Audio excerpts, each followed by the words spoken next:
It was like waking up from a bad dream, only a little worse. Despite the lack of a blindfold, I couldn't see anything. I was all curled up and lying on my side. My hands were bound in front of me by something that was cutting my wrists. It was sharper and less bulky than the rope. My feet were bound as well, but I couldn't tell anything else since I was still wearing my work boots. It didn't take a genius to realize that I was in the trunk of a car. My brain was working overtime, but to no avail. I had a headache and a pain in the back of my head. The struggle was just making me uncomfortable. There was nothing I could do. I wasn't gagged, but there didn't seem to be any point in screaming. The car rumbled across some railroad tracks, and I was thrown slightly so that I hit my head and elbow on something hard. Hell, I was in the trunk of the car, so it could have been anything. After the second set of railroad tracks, I felt the car turn onto a gravel road. It was rougher than asphalt and much noisier. I slid onto the back of the trunk as the car began to climb up the hill. My brain started working. Where in the neighborhood were there any roads with a slope? Nothing was coming up, and I wasn't finding any answers. A few more minutes passed, and the road went from gravel to completely rough. It was no longer a road, but a trail. Everything hurt now.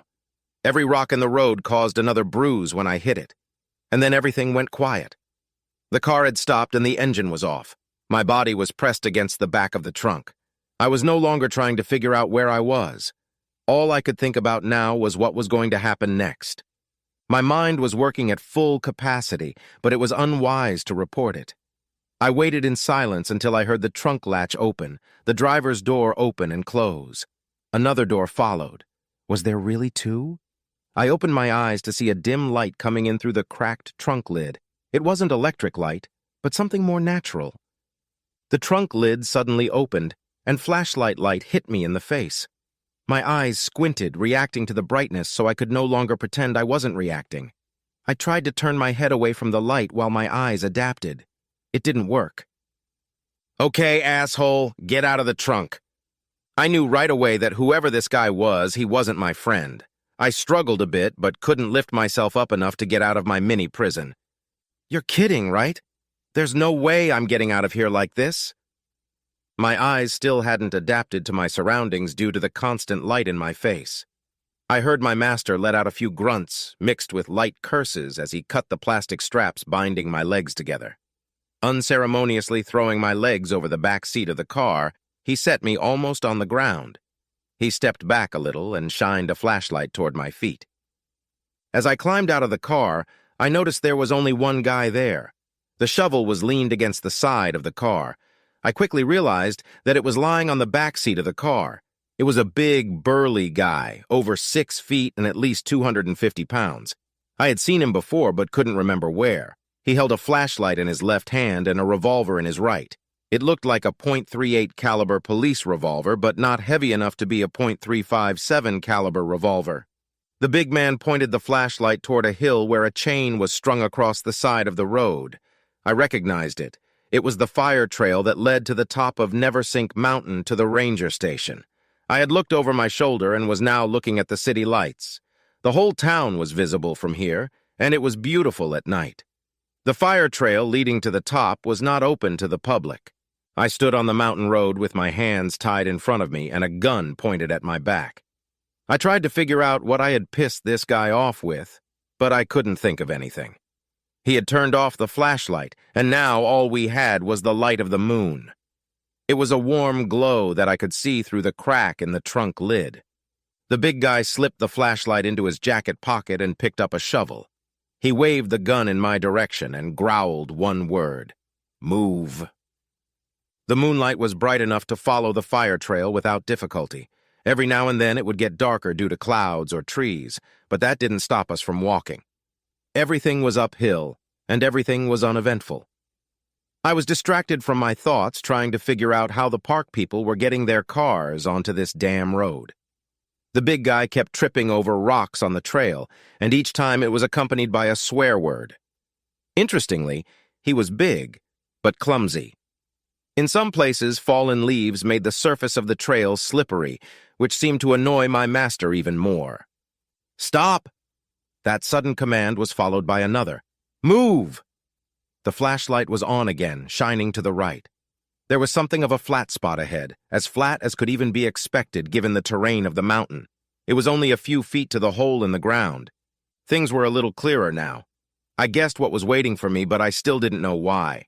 It was a crappy hole. It wasn't square and was only about 4 feet deep at one end and maybe 2 feet deep at the other. A large rock lay in the center of the shallow part. What kind of idiot decided to dig a grave on the rockiest hill in the whole neighborhood? It wasn't just rock, it was granite. There were hundreds of coal silt seams in the county that would have been very easy to dig in.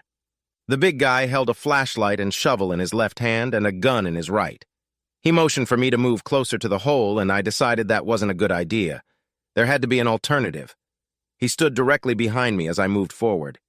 As soon as I got the feeling that I was about to be pushed, I bent over, turned, and lunged at him. I tried to get behind him so that I could have a chance to push him. My plans were ruined by a very loud gunshot and a searing pain in the right side of my chest. The son of a bitch shot me as he was falling into the hole. I didn't fall. I just sat on my ass pretty hard. I noticed that trying to breathe wasn't the best idea. But what the hell was the alternative? While I was lamenting my bad luck, I noticed the big brute swearing and moaning at the same time. It looked like I'd managed to get him, not myself, into the hole. Overcome with pain, I bent down and examined the bottom of the supposed resting place. My opponent had obviously broken his ankle when he fell into my grave.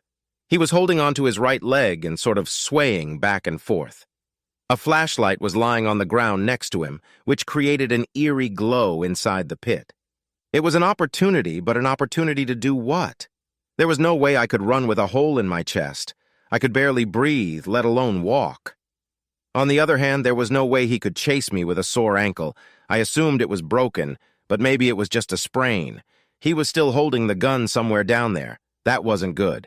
Since the gun now seemed to be my biggest problem, I decided something had to be done about it. As I struggled to get to my feet, I coughed from the abundance of blood. It filled my mouth and ran down my chin. I breathed in short gulps.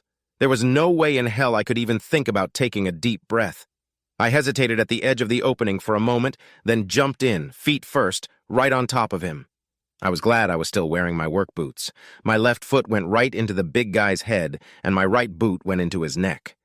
I heard a loud crack and found myself lying on top of him. It hurt like hell. It hurt to move. It hurt to cough, and I coughed a lot. The flashlight was nearby, and I grabbed it first thing. The big beast was silent. He wasn't cursing or moaning anymore. I shined the light on his face.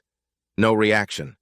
I didn't check for a pulse, but I figured I'd either killed him or rendered him unconscious. Either way, it was a good thing.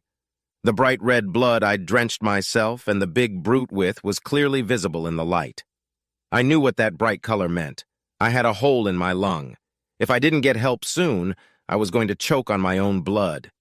I grabbed the gun that lay next to the flashlight, then rummaged through the big man's pockets until I found my cell phone and another discarded cell phone. Getting out of the hole was easier than I thought.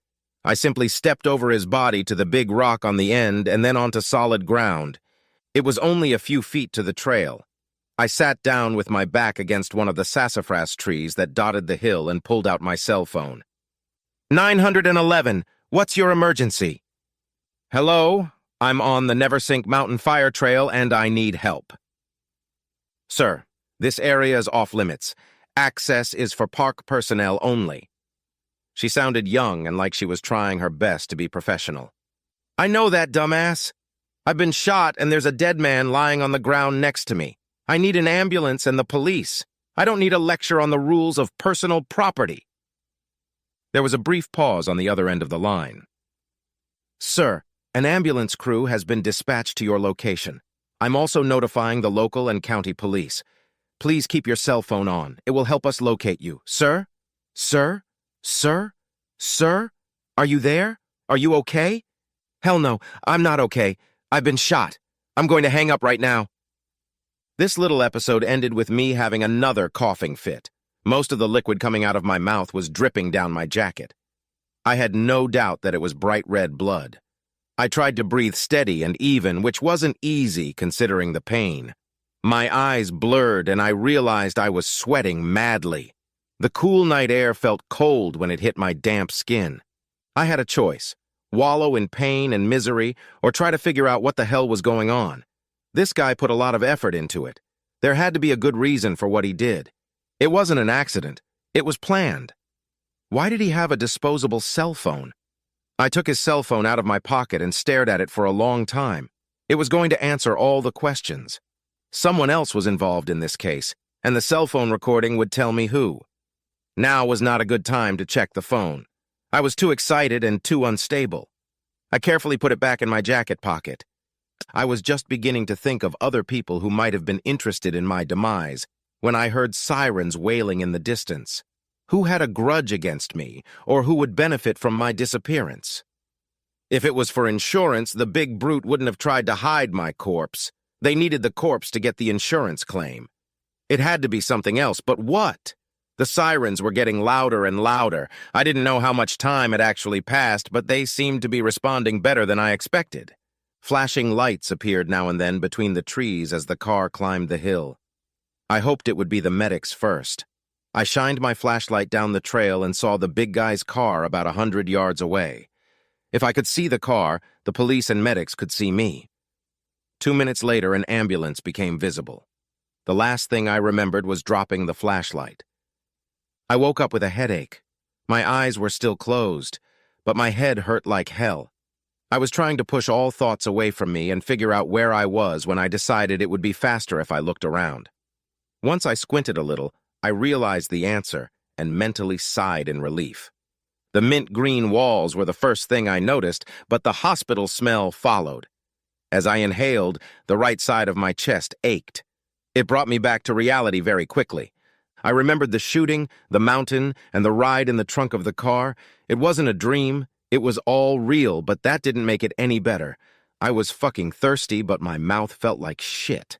When I tried to put my hand to my mouth, I realized I had an IV or some kind of tube hooked up to me. I wouldn't have been able to touch my mouth anyway because I had a plastic mask over my face. It was breathing for me, or at least helping me breathe. Dad, you're awake. Welcome back. Welcome to the real world. Turning my head in the direction of the voice, I squinted and saw my son, Brian. What the hell are you doing here? Why aren't you in school? Brian was attending Pennsylvania State University, and I didn't want him to miss class, especially since I was paying tuition to have him there. It's okay, I needed a break. I have a week off. Relax. I took a quick look around the room. It was small, and it didn't look like I shared it with anyone else. There were no flowers, thank God, but there were 3 Mylar balls hanging from the ceiling in one corner. I finished looking around and looked at the balloons again. Where did they come from? Brian laughed lightly and smiled. They came from the Oompa Loompa. She comes in here twice a day and brings one each time. I tried to laugh, but had to cut the laughter short. What's an Oompa Loompa? I don't know, Dad. I've never seen her before. She's about 5 feet tall and the same width. Wears a blue uniform. I thought at first she was some kind of mint girl or whatever they call them. You mean the candy saleswoman? Yeah, I guess so. So much for polite conversation. I started thinking about my situation again. I had questions that needed answers. I noticed that Brian gave some sort of signal to one of the nurses walking by. I assumed that my resurrection was something they were looking forward to. Brian, do you happen to know what's wrong with me? Dad, you've been shot. You've got... Let's see. My son was trying to find something on the clipboard on the edge of the bed. Ah, here it is. You have a pneumothorax? In English, please. You have a hole in your right lung where some guy shot you. Yes, I think I remember that now that you mention it. For a few moments, we both sat in silence. I gathered my thoughts and assumed my son was patiently waiting for the doctor to show up. How long have I been here? Over 2 days. Damn, this must have been worse than I thought. Where's your mom? Why isn't she here? His silence was deafening. I was about to repeat the question, but decided not to. I just stared at him. I watched my son fidget in his chair for a few moments before answering. She's in jail, Dad. Grandpa Simmons is trying to bail her out, but he's having no luck. That doesn't make sense. Why is your mother in jail? Dad, She's being charged with conspiracy to commit murder and half a dozen other things. She's also charged with the death of that guy you stomped in that pit. What the hell are you talking about? Who was she trying to kill? The guy who kidnapped me? No, you killed that guy, but she's being blamed for his death because she hired him to kill you. One of the machines behind me started beeping, and Nurse Ratchet or her sister ran into the room. The news my son had dropped on me had done wonders for my blood pressure. She asked Brian to leave and then gave me some kind of injection. Before the injection took effect, I coughed into the mask placed over my face. It turned out to be one hell of an unpleasant picture. I decided to relax a bit, and the shot she gave me willingly helped. About that time, a doctor came into the room and examined me. He was checking things out as fast as he could, but I didn't care anymore. I just wanted to take a nap, if only for a little while. I don't know how long it was until I opened my eyes again. It was darker and the hospital corridors seemed quieter. I looked around the room. There were 4 Mylar balloons standing in the corner. An unfamiliar man in a dark suit sat in the chair where Brian had sat earlier. He was reading a magazine, but at the same time looked bored. Taking advantage of the lull, I examined my body. Besides the IV in my arm, I had some kind of tube in my chest that looked like something was leaking out of it. A bandage covered a very painful spot in the middle of my throat, just below my Adam's apple. My entire torso was wrapped in bandages or gauze. The mask on my face was replaced by a plastic tube inserted into my nose. It seemed to help me breathe. The machines didn't beep, just hummed. "Hi, my name is Stan Trumbull. And you are?" Mr. Suit seemed pleased that I was awake. I got the feeling he'd been here for quite some time. "I'm Detective Daniel Green. I heard you were awake, and I was hoping to give you a few minutes." "Okay, just don't say anything that might piss me off, or I'll get another shot of La La Land." He pulled his chair closer to the hospital bed. "Can I have something to drink?" "No." Damn, how determined. "Here." Detective Green unwrapped a lozenge that was lying on the stand next to the bed and put it in my mouth. "They specifically said no liquids." The sweet disc felt pleasant in my mouth, but a cold beer would have been better. "Mr. Trumbull, did you know the man who took you to Neversink Mountain 3 days ago?" "No, he seemed familiar, but I don't remember meeting him before. My son said I killed him." "Yes, that's right. Broken neck." "I didn't mean to kill him, I just wanted to get away." "Don't worry about that. No one holds you responsible for his death."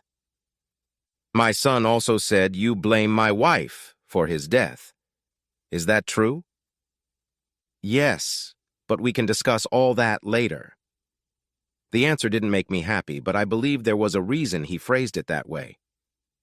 "So, who the hell was this guy and why was I there?" "His name was Carmine Nunizio. He was Richard Herring's own brother. Do you know Dick Herring?" "Sure. Everyone knows Dick Herring, the king of mattresses. My wife Darlene works for him." As soon as the words left my mouth, I had an epiphany. Darlene had worked at Herring Bedding for almost 10 years. For the first few years, she complained constantly about Richard. He was a bad manager, a bad supervisor, and a tosser. For the last year or so, she hadn't said anything about him at all. That should have been the first clue. She started working overtime at the store because they were forced to cut back on office staff. She also started attending seminars and business expos that were nearby, some of them overnight. Up until now, I hadn't thought about any of this. I trusted her completely. "Mr. Trumbull, do you understand where this is going, or do I need to elaborate a bit?" "No, unfortunately, I think I have one. I don't like it, but I have it." I pointed to the counter by the bed, and Detective Green unwrapped another pasty for me. "Detective, I understand the where, when, and who, but can you tell me why?" "The Herring Bedding Company is going under. Richard Herring is broke. You have over $2 million in life insurance. Mr. Herring and your wife plan to keep the company alive with the insurance money she received after your death. But how were they going to get the money if they buried my body? Your grave was to be discovered by a group of bird watchers the following week. Twice a year, migratory airplanes fly through the area and bird-watching groups are allowed to come over the mountain during that time. How did you find out about all this? Did they come forward and confess? Not exactly. The cell phone you took off Carmine's body had records of calls he made to his brother-in-law and your wife. We checked the calls on Dick Herring's cell phone and on your wife's phones. It turned out to be quite interesting. Are you telling me you have enough information from those phones to charge my wife with murder? No. We got it all from Mr. Herring. When he found out he was being charged with his brother-in-law's murder, as well as attempted murder, he couldn't start talking fast enough. He had a lawyer, and he cut a deal before your wife even realized what was going on. Once she found out Herring had turned against her, she confessed to everything and tried to blame it on him. She decided to plead guilty so she wouldn't have a trial, but she'll probably get a harsher punishment than Herring. Well, that sucks for her. Was it his idea or hers to kill me? We don't know. We may never know. It's a good thing you're still alive. Do you really want something from me, Detective Green? No, not really. I wanted to make sure you were okay and also bring you up to speed on what happened. I'd rather you hear about it from me than read about it in the papers. Do you have any more questions? I thought for a few moments. Yes, who the hell is bringing me these balloons? The man in the suit laughed softly. Her name is Donna, and she said if you wake up I should tell you, and her last name is Dimwit. I threw him a perplexed look and he smiled. She's the 911 operator who took your call. She said you called her a dumbass and she realized at the time she was acting that way. She was new to the job and felt very uncomfortable about saying something stupid. He must have left the room right after that, because the next thing I knew it was dawning on me. Brian was by my side again and helped me with the first tray of food. Darlene was denied bail and sentencing was at the end of the month. Dick Herring made bail and disappeared. His business was going under and he had no family. That was the day I finally met Donna Dimwit. She was short, stocky, and full of life. Although she was a registered nurse, her weight made it difficult for her to get a job. She couldn't work on an ambulance crew because of the physical agility requirements. The 911 service became her best option. I was released from the hospital after 3 days, but needed home care for another 2 weeks. Donna was listed as a visiting nurse, and with one phone call, I was able to arrange for her to take care of my needs. Darlene was sentenced to 10 years, but Brian said she would probably be out in 8. I never got to see her before she left for Muncie. She never tried to contact me, and I never intended to call her. Poor Brian was caught in the middle, and I promised not to blame him for anything. 2 weeks later, I filed for divorce. Donna made macaroni and cheese for dinner.